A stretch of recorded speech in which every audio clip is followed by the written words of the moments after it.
Bonjour, aujourd'hui je suis avec Eulalie qui a terminé un accompagnement individuel avec moi et on va discuter un petit peu de ce qui s'est passé pendant cet accompagnement individuel, ce que ça lui a apporté. Donc déjà, Eulalie, est-ce que tu peux nous dire ce que tu faisais, quelle était ta situation professionnelle avant de commencer l'accompagnement? Salut! Alors du coup, moi je venais juste de rentrer de Nouvelle-Zélande, de 1 an de voyage, quand, j'ai commencé l'accompagnement et du coup je venais d'embaucher, un CDI, chez mon ancien maître de stage que j'avais juste avant de partir, en marketing de luxe. Ok, et du coup, c'était quoi ta problématique dans cette vie professionnelle qui a fait que tu as voulu prendre un coaching? Alors, j'ai un travail très polyvalent, donc ça me plaisait bien, mais en fait, je faisais beaucoup trop de choses qui correspondaient pas tant que ça à mes convictions personnelles, à ce que je voulais vraiment faire dans la vie, c'est-à-dire voyager, prendre plus de temps pour moi pour faire du sport, pour faire, d'autres trucs un peu plus créatifs. Et même le domaine en fait, de mode, je me suis rendu compte, même durant mes études, que ça me plaisait plus. Donc là, 1 an après, ça allait toujours pas, quoi. Et c'était quoi, en gros, les émotions que tu vivais à ce moment-là par rapport à tout ça? J'étais démotivée de tout parce que j'avais envie de faire plein de trucs, mais le fait de pas être bien dans ma routine, ça me cassait toute motivation, quoi. J'étais perdue, quoi. J'étais perdue, en fait. Je cherchais absolument à vouloir faire quelque chose qui me corresponde et je trouvais pas. Et puis plus je m'enfonçais dans mon travail et plus je nageais, quoi, je pataugeais. Donc toi, globalement, quand tu as commencé le coaching, c'était quoi ton objectif, ce que tu voulais obtenir avec ce coaching? Je voulais quelque chose, un travail ou un projet du moins à mettre en place qui me fasse vibrer, quoi. Ok. Et est-ce que là, tu considères que c'est le cas? Oui. Ok.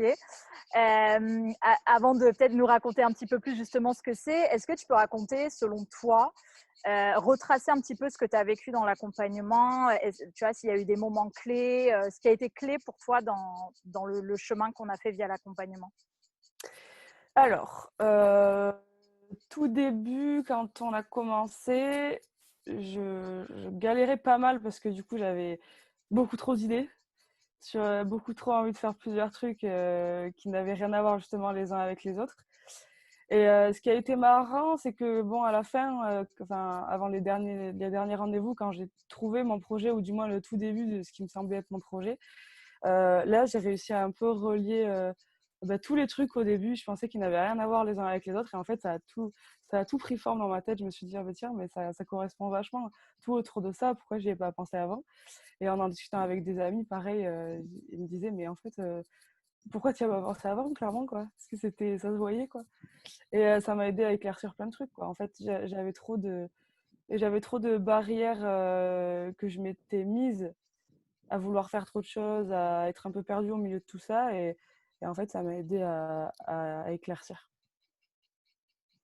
Et à ton avis, qu'est-ce qui a fait, vu que justement ce projet, il te ressemble et tu te dis: «C'est bizarre que j'ai pas pensé avant», qu'est-ce qui a fait que, bah, c'est arrivé pendant l'accompagnement? Qu'est-ce qui a un peu, déclenché ça ou? Alors, je vais pas dire que c'est la recherche, parce que la recherche, j'en faisais déjà plein, plein avant. Mais je pense que c'est le fait d'en parler. C'est sur un espèce de suivi, même si finalement ça avait rien à voir avec ce qu'on était en train d'explorer à ce moment-là. Le fait d'en parler, d'avoir un suivi quand même assez régulier sur des choses qui pourraient m'aller, ça me permettait d'avoir des fois des petits rappels de: «Ben non, on a vu ça la semaine dernière, pourquoi tu irais pas un peu plus chercher vers là?» Et puis, je pense que ça a accéléré, en fait. Je pense que ça serait peut-être venu tout seul si j'avais été, toute seule, pas en accompagnement, mais ça aurait pris peut-être, genre, 6 mois de plus, quoi. De galère, de stress, parce que du coup, le fait d'être en accompagnement, j'étais quand même moins stressée. Du coup, ça a été vachement plus rapide et plus facile, quoi, le fait d'être OK. suivie. Et bah, du coup, est-ce que tu peux nous parler de ce fameux projet? Oui. Alors, projet qui n'est pas encore bien ficelé, hein. Mais alors moi, j'ai décidé, enfin j'ai envie depuis longtemps de mettre un pied dans le domaine de la musique, de la danse, dans l'art en fait. Et du coup, j'ai décidé de devenir photographe. Photographe entre guillemets, directeur artistique d'artistes, de les accompagner sur des festivals, sur des tournées et de faire leur promotion auprès du public, de les rapprocher du public et de créer un lien voilà, entre eux. Sachant qu'au début, la partie artistique, tu la mettais plutôt presque en perso, en mode je vais faire une école de danse. Et il y avait un peu une dissociation de ce côté artistique et ton projet entrepreneurial. Et il y a eu un moment où finalement, tu as Ouais, trouvé une façon, c'est toi entre deux séances qui a, tu as eu un peu ce déclic où tu te dis tiens, mais en fait, je pourrais avoir un projet entrepreneurial qui est là-dedans. Et le truc aussi, moi, enfin, qui m'avait marqué, on va dire, c'est que finalement, la mission que tu te donnes via ce projet, qui est d'aller révéler un peu les coulisses des artistes qu'ils sont vraiment auprès de leur public, c'était quelque chose dont on avait pas mal parlé quand on parlait des missions, mais jamais appliqué à ça. Tu parlais beaucoup de ouvrir les yeux aux gens ou de révéler. Il y avait un peu ces mots-là. Et du coup, quand tu as eu ce projet, enfin voilà, je trouvais que c'était une façon pour toi de révéler ces personnes qui elles sont vraiment, donc dans le contexte, vraiment dans le secteur artistique. ouais, Et en plus, ça fait appel à une partie de ta zone de génie, un truc que tu fais naturellement, qui est d'aller trouver des personnes dans ce milieu, enfin le côté relationnel, y compris ouais, des de créer du personnes lien. peut-être qui paraissent inaccessibles. Donc en ça te correspond bien aussi. Et pour toi, en quoi est-ce que ce projet il est aligné avec qui tu es, et ce que tu as envie de faire? Alors déjà, bah, par rapport à ce que tu disais tout à l'heure, c'est ce que j'avais envie de faire depuis très longtemps, mais je le mettais un peu du côté perso parce que je pense que j'avais juste hyper peur de me lancer. Et toujours un petit peu, mais ça va aller, ça va se faire. Ouais, en gros, c'est un peu comme si j'avais peur de pas réussir. En fait, toujours des freins que je me mettais, quoi. Donc, peur de pas réussir, peur d'être ridicule, peur de faire, en fait, de me noyer au milieu de milliers de personnes qui font déjà ça, tu vois. Et en fait, non, j'ai eu ce déclic en me disant, je sais même pas comment je l'ai eu, mais je crois que c'est toi à un moment donné qui m'a dit que de toute façon, selon mon design humain, il fallait que je fasse mes expériences, sinon je vais aller vivre de la frustration et que la frustration, ça me ferait pas avancer, quoi. Et ça me gênerait plus qu'autre chose. Et du coup, je me suis dit, ben, en fait, ouais, si ça doit durer, même si ça doit durer que 3 ans, il faut que je le fasse, il faut que je le vive, quoi. Donc allons-y. Ok. Et aujourd'hui, comment tu te sens par rapport à ta vie professionnelle, à ce projet surtout qu'on a défini? Bah, pour le moment, je viens à peine de commencer avec quelques artistes qui sont contents de ce que j'ai fait déjà. Donc déjà, ça me donne confiance pour continuer. Je trouve que pour un début, c'est déjà bien d'avoir des compliments et tout, ça fait avancer. Et voilà, je cherche 2, 3 trucs pour justement me lancer dans le projet au grand public, entre guillemets, pour en parler à tout le monde une fois que j'aurai bien ficelé déjà les premiers projets que j'ai en cours. Et, euh, et je me sens, ouais, j'ai hâte. Ok. Pour toi, qu'est-ce que ça a été l'impact de cet accompagnement sur ta vie? Du redynamisme, beaucoup.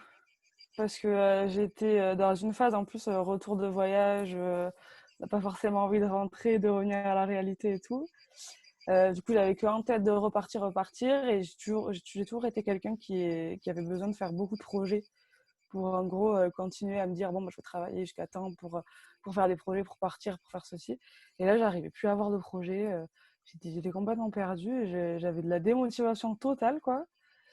Et ça fait que même dans ma vie personnelle, j'étais plus motivée pour rien. J'étais plus motivée pour danser alors que j'adore ça. J'étais plus motivée pour faire du sport. J'étais plus motivée pour rien. Et du coup, bah, ça m'a redynamisé tout ça. Ok. Tu disais que tu aurais sûrement trouvé la réponse toute seule, peut-être que ça t'aurait mis 6 mois, on ne sait pas exactement. Qu'est-ce qui a fait que tu t'es dit, j'ai envie de prendre un accompagnement, je préfère payer un accompagnement plutôt que de faire le chemin toute seule? Parce que bah, j'ai essayé depuis quelques mois déjà de le faire toute seule. Et en fait, j'étais perdue, mais ça me prenait la tête grave, quoi. Donc là, je me suis dit... En fait, je dis que ça aurait pu prendre 6 mois et tout, parce que dans le sens, pour montrer que ça serait long, tu vois. Mais genre, en fait, j'étais tellement perdue et tellement, en fait, le nez dedans, que j'avais l'impression que je pouvais rien trouver de toute façon, toute seule. Et même si j'en parlais à ma famille et tout, là, j'arrivais, j'étais face à un mur, quoi. À force de trop réfléchir, j'ai tendance à beaucoup trop réfléchir. Et à force de trop réfléchir, j'avais les idées complètement embrouillées. Et du coup, j'en entendais de plus en plus parler sur les réseaux via des personnes que je suivais de ce type d'accompagnement et tout. Et je me suis dit, bon, ben, prends des renseignements, tu verras bien. Puis voilà. Et au moment où tu m'as contacté, ça faisait combien de temps que tu avais découvert le blog? Il me semble que je t'ai connue vers décembre par là, dès que je suis Ok. rentrée en fait. Ouais, Donc ça donc faisait quelques mois déjà. ouais, 3 mois à peu Ça près. faisait 4 mois. Ouais. Ouais. Et pourquoi est-ce que tu as choisi de faire un accompagnement avec moi plutôt qu'avec d'autres personnes, sachant que voilà, il y a d'autres personnes qui font des accompagnements sur la vie pro, l'évolution pro, etc. Alors, parce que premièrement, alors j'aime bien ton blog.